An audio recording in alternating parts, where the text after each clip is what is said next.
देवर जी, नाश्ता गरम है तो ठंडा हो जाए उससे पहले नीचे आ जाइए। क्या ना, गरम चीज खाने का मजा ही कुछ और है। तो रोज रोज लड़कियों की तस्वीरें दिखाना बंद कर ललित, नहीं हो सकती तेरी शादी। पापा के गुजरने के बाद पूरे घर की जिम्मेदारी संभाल रहा हूँ मैं, और काम में मेरी मदद करने के बदले शादी की सनक सवार रहती है तेरे सिर पे। अरे जाके पहले कोई काम धंधा ढूंढ, फिर सोचना शादी के बारे में। जो काम नहीं करते उनकी शादी नहीं होती क्या? पिछले 1 साल से आप दोनों से शादी के लिए बोल रहा हूँ मैं अपनी, लेकिन आप दोनों कान में तेल डालकर बैठे हो, खुद दोनों शादी करके बैठे हो। लेकिन मैं हर हाल में शादी करके रहूंगा। हाँ हाँ, क्यों नहीं देवर जी, हम कराएंगे आपकी शादी। हम ढूंढेंगे ना आपके लिए एक सुंदर सी लड़की। रागिनी, इन सब चक्करों में मत पड़ो। जब ये शादी के लायक हो जाएगा ना, तब सोचेंगे इसकी शादी के बारे में।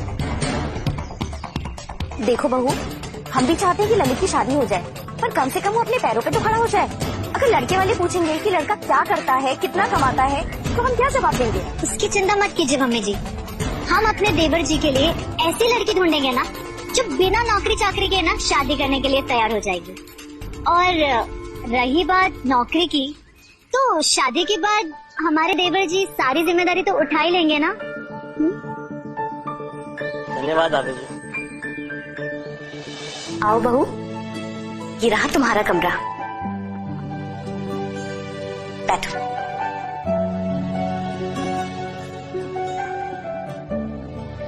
बिल्कुल लक्ष्मी का रूप लग रही है हमारी बहू, किसी की नजर ना लगे। तुम बैठो, हम मोहित को भेजते हैं, ठीक है?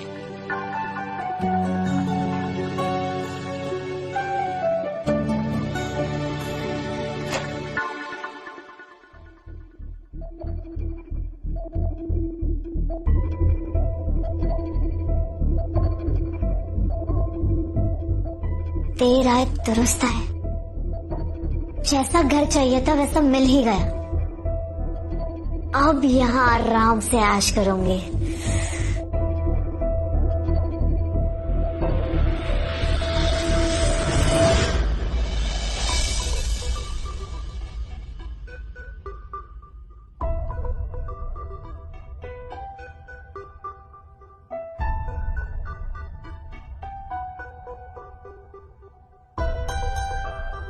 क्या सोच रही हैं आप?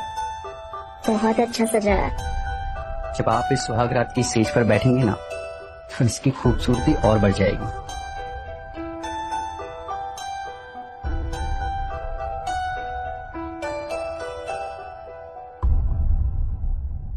कविता के गुजरने के बाद मैंने कभी दूसरी शादी के बारे में नहीं सोचा, पर जब भी मैं अपने बेटे के बारे में सोचता था ना, मुझे लगता था उसे एक माँ की जरूरत है। और मैं जानता हूँ कि मेरा बेटा, मेरा नहीं, हमारा बेटा, मैं राहुल को कभी महसूस होने नहीं दूंगी कि मैं उसकी दूसरी माँ हूँ। और मैं तुम्हें वो सारी खुशियां दूंगा जिसके तुम हकदार हो। हेलो, बारात निकलने वाली, जल्दी पहुंचो तुम लोग। आज तेरे भाई का सपना पूरा होने जा रहा है। हाँ, आज रात की पूरी व्यवस्था कर ली है। हाँ चल ठीक है, बाय।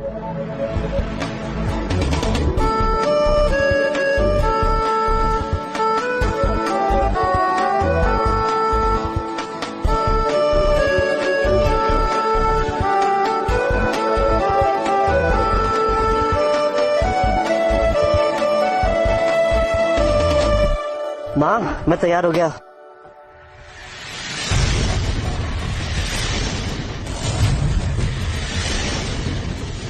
शादी मेरी, लेकिन आप दूल्हा बनकर क्यों खड़े हो भैया?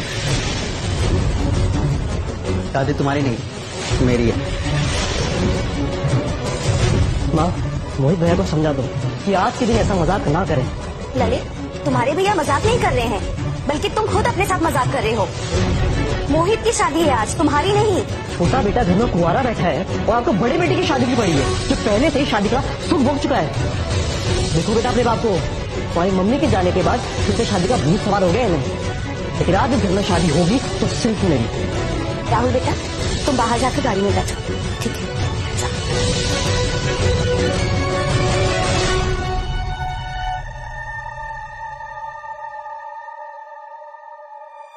एक साबुन खरीदने की तो हैसियत नहीं है तेरी, और चला है शादी करने। अपनी पत्नी को कैसे पालेगा?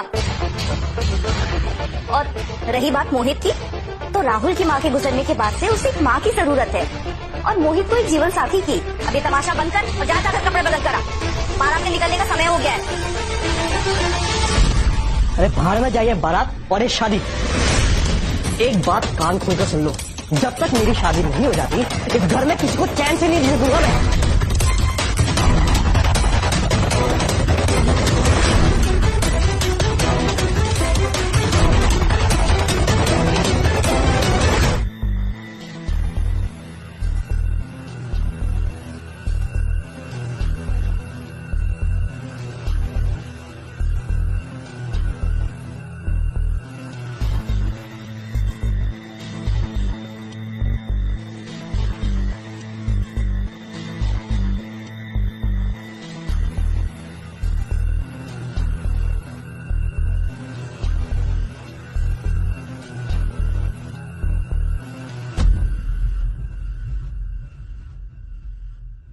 आप यहाँ क्या कर रही हैं? तुम्हें करीब से देख रही थी। क्या हुआ देवर जी, इतने चौंक क्यों गए? भाभी वो तुम्हारे देवर जी के पास तो कभी भी आ सकते हो ना।